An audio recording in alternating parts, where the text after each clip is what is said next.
Hello, नमस्ते. कसे आहात? छान ना? मी पण मस्त आहे. आजचा विषय खूप इंटरेस्टिंग आहे. म्हणजे लग्न ठरवताना मुलांनी काय काळजी घ्यावी. हो, हे का हल्ली वाटायला लागले, म्हणजे मुलं घाबरली. तो खरंच घाबरले. तर सोनम असेल, सिया असेल, मुस्कान असेल, किंवा नुकतंच सांगलीत घडलेलं कसं बायकोनं आपले नवऱ्याचे मित्राबरोबर मिळून, म्हणजे तिचा मित्र होता तो, आपले नवऱ्याला कसं संपवलं. हे सगळं बघून खरंच आपली मुलं खूप घाबरलीत. त्यामुळे हल्ली सध्या मुलांचा विषय हाच आहे. लग्नाला आलेले मुलांचं काय आम्ही काळजी घ्यावी, लग्न ठरवताना काय बघायला पाहिजे. त्यामुळे मला काय वाटते तर मी आज बोलणार आहे तुमच्याशी.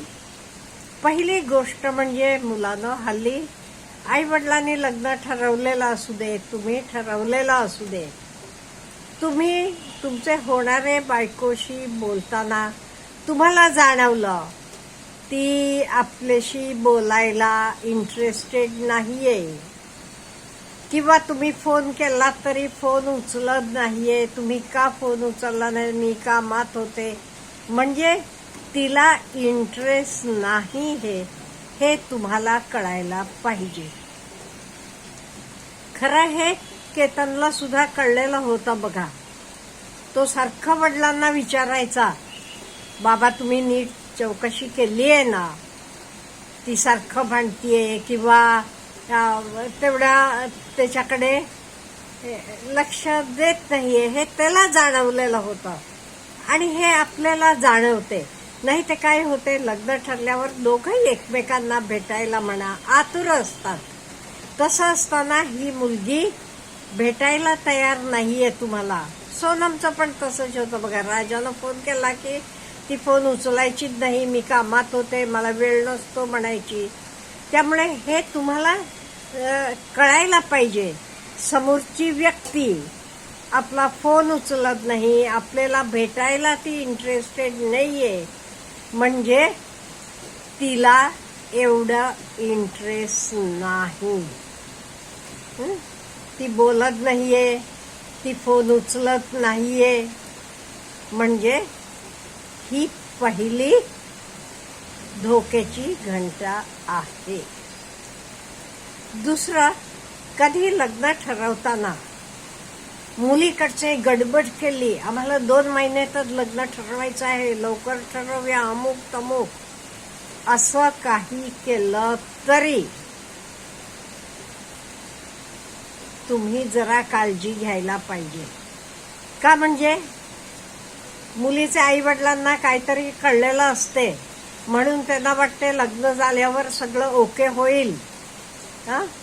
त्यामुळे काळजी घ्यायला पाहिजे. ते गडबड केली तरी तुम्ही हो म्हणायचं नाही आणि लांबवायचं. तुमचं अपेक्षेपेक्षाही लांबवा पाहिजे ते, म्हणजे खरं काही आहे तर कळते.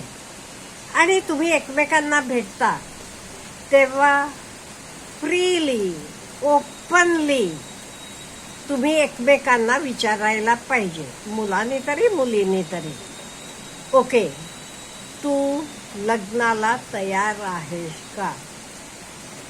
हे दोघांनाही सांगते मी, मुलांना तरी मुलींना तरी. हे अगदी ओपनली विचारायला पाहिजे आणि आपण त्याला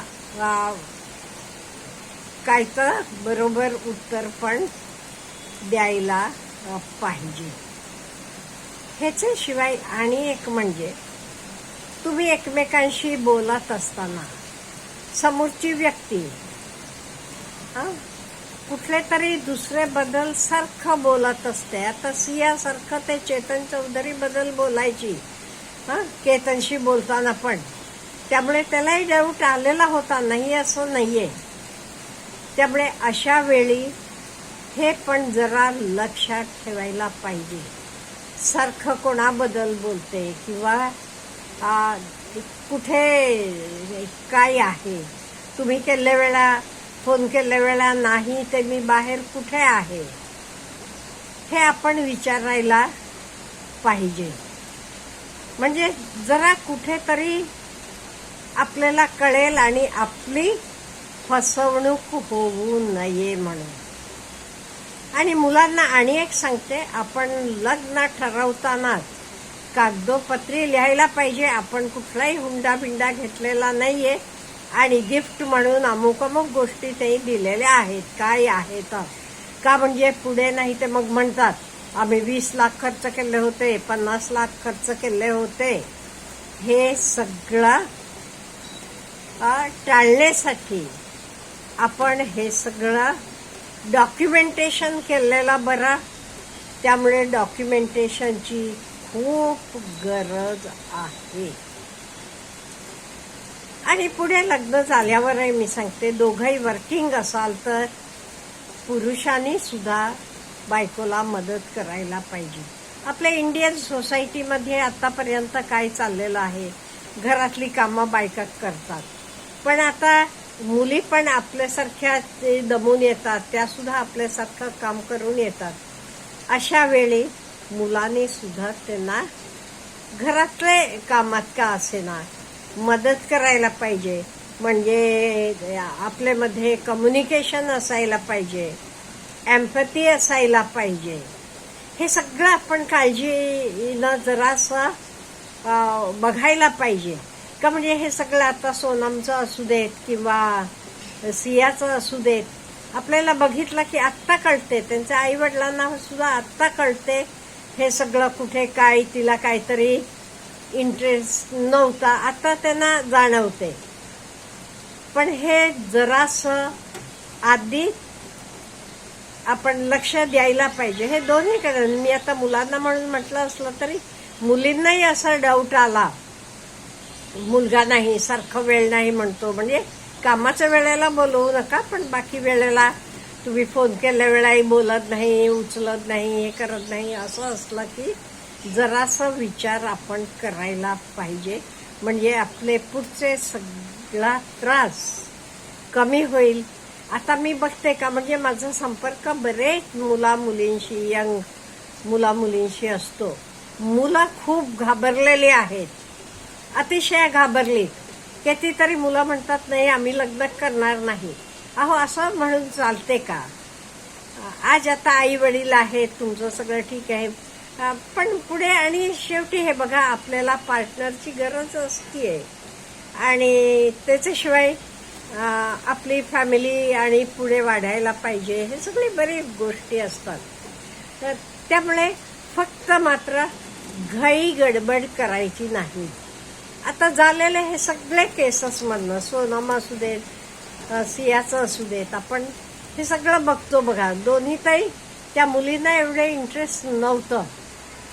आणि एक महत्वाचं म्हणजे सारखं पैशाची मागणी करत असलं तर कोणी मुलगा मुलगी, इथे सुद्धा आपण जरा काळजी घ्यायला पाहिजे. आता केतन अगदी खुळेगत झाला होता लग्न ठरले म्हणून, काही लाखो कोटीनं पैसे उडवत होता, नो डाऊट त्यांच्याकडे होते, काय गिफ्ट काय, हे काय तर काय, 1 कोटी रुपये दिले म्हणे आणि ह्याच्याकडनं ते 1 कोटी रुपये घेऊन सिया आणि चेतन राजस्थान फिरून मस्त ट्रिप करून आले. असं होऊ नये, आपण फसलो जाऊ नये. त्यामुळे लग्न होईपर्यंत कोणी मुलांनाही मुलीला पैसे देऊही नये, मागूही नये. मुलींनी सुद्धा मुलांकडे पैसे मागूही नये, देऊही नये. हे सगळं जरा आपण काळजी घेतली का नाही, लग्नानंतर त्रास होणार नाही आणि भीती पण वाटणार नाही. आणि भीती वाटण्यासारखं कारण नाहीये. एकमेकांबद्दल विश्वास पाहिजे, ट्रस्ट पाहिजे, हे खूप महत्वाचं आहे. एकमेकांबद्दल आपल्याला विश्वास असला की बऱ्याच गोष्टी सोप्या जातात. आणि कोणालाही फसवण्यासाठी, त्रास देण्यासाठी कोणी प्रयत्न करू नये. तर लग्न करू नका ना. त्याला त्रास देण्यासाठी कशाला लग्न करतात? मला वाटते हे सगळ्या गोष्टींचं आपण लग्न करायच्या आधी विचार करायला पाहिजे. आपल्याला काय म्हणायचं आहे? Have a good day.